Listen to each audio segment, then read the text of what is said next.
8% దగ్గరికి టీడీపీ వస్తుంది కాబట్టి ప్రభుత్వ వ్యతిరేకంగా ఒక 1%, 2% బయటకు వచ్చినప్పటికీ మేము 47, 48, 49 దాకా వస్తాము.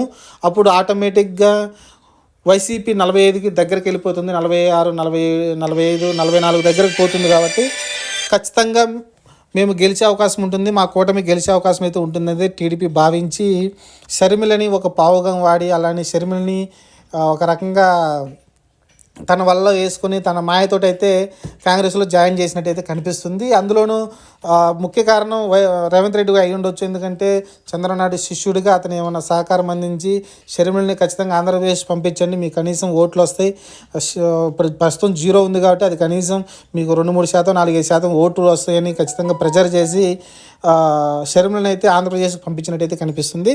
ఓవరాల్గా ఏది ఏమేమి జరిగినప్పటికీ ఖచ్చితంగా జగన్మోహన్ రెడ్డి గారికి అయితే కొంచెం థ్రెట్టే, అలానే కొంచెం డౌన్ఫాల్కి